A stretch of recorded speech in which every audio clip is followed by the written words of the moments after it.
अशा खरात बाबा फाबा अशा लोकांची आमच्या लोकांना गरज नाही. मुख्यमंत्र्यांबरोबरचा जो फोटो आहे तो दिसतानाच क्लिअर दिसतंय की ते कुठंतरी भेट झालेली आहे आणि आपला फोटो काढलेला. मग 5-6 वर्षापूर्वी तुमचे ते गुरु होते आणि नंतर तुम्ही त्यांना त्या गुरूंपासून दूर झाला तर ट्रस्टवरून बी तुम्ही दूर व्हायचं ना. माझं म्हणणं आहे की जर असेल तर कारवाई व्हायला हवी की नको.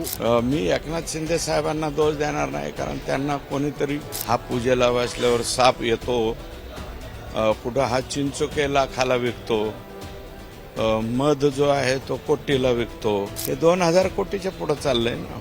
याचं घर जे आहे ब्रह्मा सदन, याला ब्रह्मा म्हणजे काय ते तरी कळत असेल का?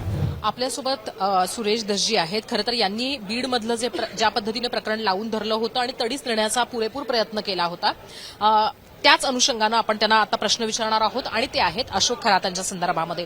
खरं तर सर, महाराष्ट्रामध्ये ज्याला पुरोगामी महाराष्ट्र म्हणतो तिथं अशा पद्धतीनं बुवा बाबा आढळणं, ते अशा कृती अनेक वर्षांपासून करणं आणि त्यातही राजकीय नेते मंत्री त्यांच्याकडे जात राहणं, याकडे तुम्ही कसं पाहता? अत्यंत दुर्दैवाची ही बाब आहे.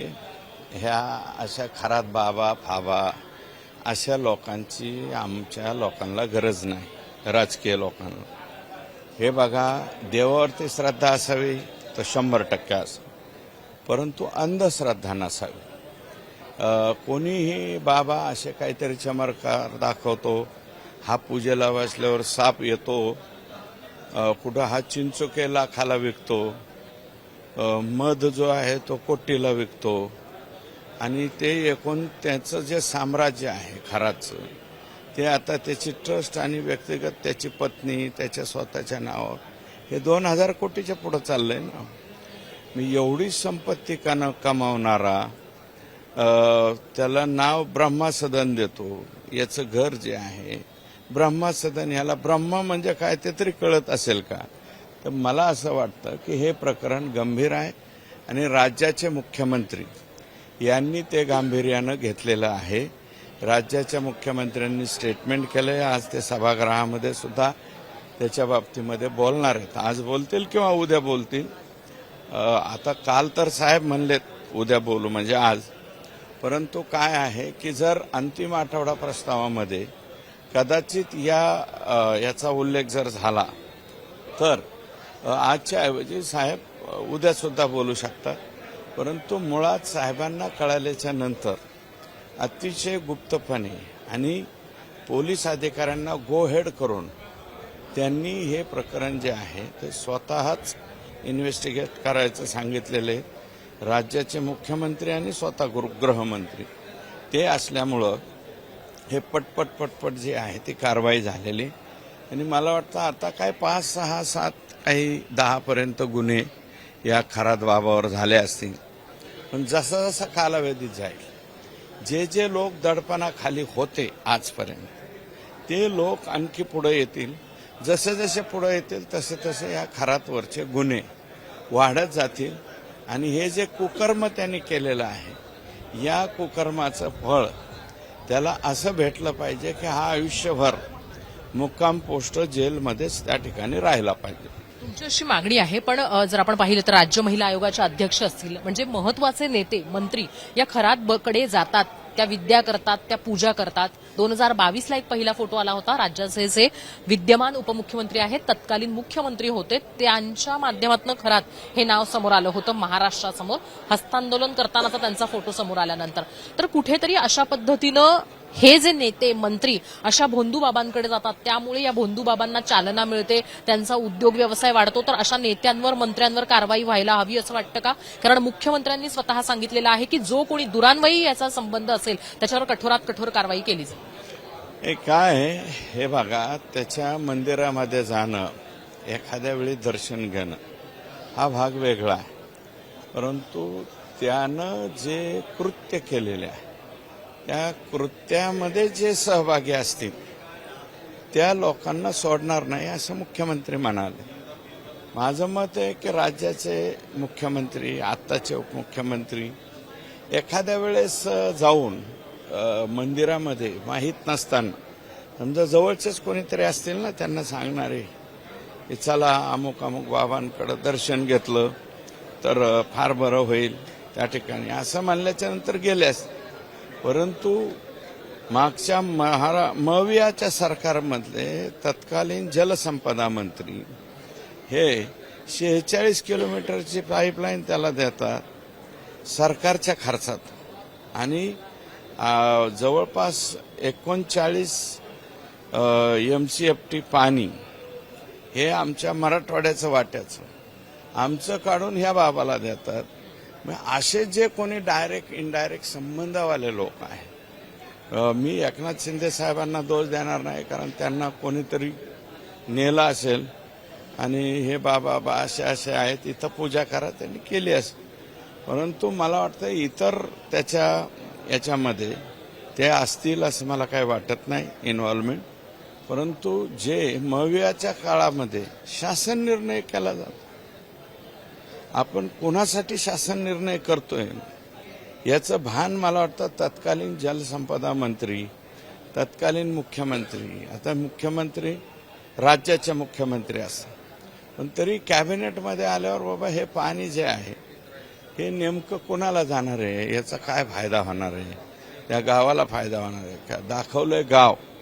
प्रत्यक्षात या भोंदूबाबाच्या स्वतःच्या घराला, त्याच्या ग्रीनरीला आणि ह्याला ते पाणी दिलेलं असा कळत न कळत मला वाटतं जे त्या खरात बाबाचा बेनिफिट ज्यांनी करून दिला असेल त्यांच्यावरती कारवाई झाली. तुम्ही म्हणताय त्याप्रमाणे, पण जर आपण पाहिलं तर एक प्रकारे प्रमोशनच हे नेते ते आशा भोंदू बाबांचं करत असतात त्यांच्याकडे जाऊन. त्यामुळे अशा पद्धतीचं प्रमोशन होऊ नये यासाठी अंधश्रद्धा निर्मूलन कायद्यामध्ये काही तरतूद असावी असं वाटतं का? अंधश्रद्धा निर्मूलन कायदा अधिक सक्षम असायला हवा असं वाटतं का? तरतुदी आहेत, परंतु माझं मत असं आहे की फोटो काढला किंवा एखाद दुसऱ्या वेळेस गेलं म्हणून त्या प्रत्येकच लोकप्रतिनिधीला किंवा कोणाला दोष देता येईल असं मला वाटत नाही. परंतु चाकणकर मॅडम जे आहेत त्या सांगतायत की मी 6 वर्षापासून 5-6 वर्षापूर्वीचा तो फोटो आहे. अहो तो तुमचा फोटो 5-6 वर्षाचा असू द्या, पण तुम्ही जे आहे ते अजूनही त्यांच्या ट्रस्टवरती आहे. मग 5-6 वर्षापूर्वी तुमचे ते गुरु होते आणि नंतर तुम्ही त्यांना त्या गुरूंपासून दूर झाला तर ट्रस्टवरून बी तुम्ही दूर व्हायचं ना. त्या ट्रस्टवरती काळा पैसा पांढरा करण्याचा उद्योग त्या ठिकाणी चाललेला आहे आणि त्याच्यामध्ये एखाद्या ट्रस्टवरती विश्वस्त म्हणून राहणं, कारण चॅरिटी कमिशनरांच्या याच्यामध्ये आपण विश्वस्त म्हणतो, तर विश्वस्त म्हणून त्यांनी राहायला नको होतं. आणि मला असं वाटतं की कुठल्याही राजकीय नेत्याने आता इथून पुढं एखादा कोणी बाबा असला, म्हणजे वारकरी संप्रदायाचे बाबा आम्ही म्हणत नाही, परंतु हे असे चमत्कारावाले बाबाबद्दल जर कळालं तर मला वाटतं त्याची संपूर्ण माहिती घेऊनच इथून पुढे त्यांच्याकडे गेलेलं बरं राहील. तुम्ही मवियाचा उल्लेख केलात. एकनाथ शिंदेना तुम्ही म्हणताय की कोणीतरी नेलं असेल असं तुम्ही म्हणताय. तसंच मुख्यमंत्री देवेंद्र फडणवीस यांचा सुद्धा अशोक खरात बरोबर फोटो आहे. इतरही काही केंद्रातले भाजप आणि राज्यातल्या भाजप नेत्यांचा, मंत्र्यांचा त्यांच्याबरोबर फोटो आहे असं म्हटलं जाते. विद्या म्हणजे जी काही तंत्रविद्या आहे, काळी विद्या आहे, अशा पद्धतीचे जादूटोणा आहे ते केलंच नाही कशावरनं, फक्त फोटोच काढला कशावरनं. त्यामुळे या सगळ्यांची सुद्धा चौकशी व्हायला हवी असं वाटतं. हा आमच्या मुख्यमंत्र्यांबरोबरचा जो फोटो आहे तो दिसतानाच क्लिअर दिसतंय की ते कुठंतरी भेट झालेली आहे आणि आपला फोटो काढलेला. अमित शहा साहेबांच्या बरोबर फोटो आहे, पण तो मला वाटतं कुठल्या एअरपोर्टवरती किंवा कुठेतरी वेटिंग करत असताना येऊन घेतलेला तो फोटो आहे. आमचे कुठलाही लीडर मला वाटतं भाजपाचा तिथे जाऊन त्यांचं काही मार्गदर्शन किंवा काही घेतलेलं असं चित्र त्या ठिकाणी नाही. माझं म्हणणं आहे की जर असेल तर कारवाई व्हायला हवी की नको, आणि कारवाई करण्यासाठी मी नाही, राज्याच्या मुख्यमंत्र्यांनी सांगितलं की डायरेक्ट इनडायरेक्ट मुवमेंट म्हणजे त्याच्यामध्ये इन्व्हॉल्वमेंट असेल त्या प्रत्येकावरती कारवाई होईल. मी नाही, राज्याचे मुख्यमंत्री बोलले 100% होईल. एकूणातच असे हे जे भोंदू बाबा आहेत, या भोंदू बाबांच्या अनुषंगाने जी माहिती समोर येते त्याच्यानुसार महिलांवर अत्याचारांचं प्रमाण मोठं आहे हे लक्षात येत आहे. मग अशा परिस्थितीमध्ये गृह खात्यानं अधिक सजग राहून काही कारवाई केली गेली पाहिजे असं तुम्हाला वाटतंय का? आणि दुसरं महत्वाचं म्हणजे की इतक्या वर्षांपासून एक माणूस अशा पद्धतीनं महाराष्ट्रामध्ये राहतो, तर हे फेल्युअर नाहीये का गृह खात्याचं? हे पहा, गृह खात्याचं फेल्युअर नाहीये. आपल्या इथं अंधश्रद्धा निर्मूलनाचा कायदा सुद्धा आहे. परंतु एखादा कोणी पीडित, एखादा कोणी ज्याच्यावरती त्या ठिकाणी अन्याय झालेला आहे, असा एखादा जरी माणूस त्या ठिकाणी पोलिसांकडे आला असता आणि पोलिसांनी त्याची दखल नसती घेतली, तर मग आपण गृह खात्याचं किंवा पोलिसांचं त्या ठिकाणी अपयश म्हणलं असतं. याच्यामध्ये कोणीच पुढं सुरुवातीला आलेला नाही. एखादा पीडित की बाबा इथं गेल्याच्या नंतर असे असे प्रकार होत आहेत, ही भानामती आहे किंवा अंधश्रद्धेसारखे काही प्रकार चालतात, अशी कुठलीही कंप्लेंट मला वाटतं यापूर्वी नाही. या खरात बाबाचा जो दुःखी पीए का कोण सहकारी होता, त्यांनीच त्याचे ते मोबाईल चोरून त्याच्यातले काही जे आहेत ते फोटो लीक करून त्याला परत 5 कोटीची खंडणी मागणे, एखाद्या महिलेला पुढं करून त्या ठिकाणी त्याच्याकडनं काही होतंय का, म्हणजे जर त्यांचं सेटलमेंट झालं असतं तर कदाचित हे पुढंही आलं नसतं. आणि समाज काय साधारणतः आपले लोक काय म्हणतात, चाललंय ना बाबा त्याचं कोणाचं काहीतरी, आपल्याला काय, मग त्याचं चालू द्या. परंतु तुम्ही म्हणताय तसं डीएचबीच्या किंवा कुठल्या तरी आपलं जे गुप्तहेर आहे त्यांनी सुद्धा जर असे काही उद्योग चालत असतील तर अशा लफंग्या, अशा ढोंगी आणि समाजाला चुकीच्या आणि जो अन्याय करतोय, अत्याचार करतोय महिला भगिनींवर, अशांचा पर्दाफाश हा केलाच पाहिजे. आणि समाजाने सुद्धा हे अंगारे धोपारेवाले जे आहे यांची माहिती दिली पाहिजे. तर सुरेश धस यांचं असं म्हणणं आहे ते म्हणजे की जी माहिती आहे गुप्तहेर खात्यानं याच्याबद्दलची शेअर केली पाहिजे आणि कारवाई सुद्धा केली पाहिजे. आणि अशा पद्धतीने जे कोणी दुरान्वयी सुद्धा या संपूर्ण प्रकरणामध्ये इन्व्हॉल्व्ह असतील त्यांच्यावर कारवाई व्हायला हवी अशी त्यांनी त्यांची इच्छा व्यक्त केलेली आहे. बहुना तशी अपेक्षा आहे आणि गृह खात्याकडनं तशी कारवाई केली जाईल असं त्यांचं म्हणणं आहे. कॅमेरामन सचिन सावंतसह मी हर्षदा परब, मुंबई तकसाठी.